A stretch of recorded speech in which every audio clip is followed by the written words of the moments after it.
बिस्मिल्लाहिर्रहमानिर्रहीम। बिस्मिल्लाहिर्रहमानिर्रहीम। अस्सलाम वालेकुम। एक कमेंट आया था कि शुगर के रिलेटेड कोई अच्छा सा और सस्ता सा नुस्खा बता दें, तो मैं आपको वही आज बताने लगा हूँ।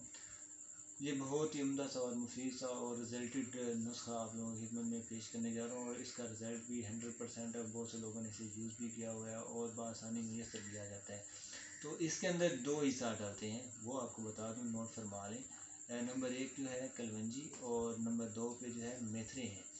अब इनकी मिकदार खुराक की बात की जाए तो मिकदार खुराक जो है ये आपने हम वज़न ले लेनी है। अगर बनाने की बात की जाए तो आपने जो है इन दोनों का आपने सबूत बना के अच्छे से मिक्स कर लेना है, और इसके बाद मिकदार खुराक आपको बताता चलूँ, आपने ये सुबह और शाम जो है आधा चम्मच जो है चाय वाला आपने इस्तेमाल करना है। इंशाल्लाह इसके इस्तेमाल से आपको ज़रूर फ़ायदा होगा, और ये बहुत ही ज़्यादा ये नुस्खा यूज़ भी हो रहा है, क्योंकि कलवंजी इसके अंदर मौजूद है।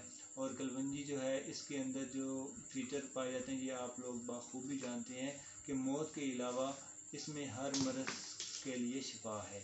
तो आज की इस वीडियो को ज़रूर लाइक करें, चैनल को ज़रूर सब्सक्राइब करें, और आने वाली वीडियोस के अंदर जो है शुगर के रिलेटेड एक प्रोग्राम स्टार्ट होगा, जिसमें आपको मुकम्मल तौर पर शुगर के अंदर किन किन चीज़ों से परहेज़ करनी है, कौन कौन सी चीज़ें इसके अंदर इस्तेमाल करनी है, कौन से फल और सब्जियां इसके अंदर हम इस्तेमाल कर सकते हैं, किन चीज़ों से हम शुगर को रफ़ा दफ़ा कर सकते हैं। तो इसके रिलेटेड एक मुकम्मल डिटेल से प्रोग्राम होगा। नेक्स्ट में आपसे मुलाकात होगी इंशाअल्लाह। अल्लाह हाफिज़।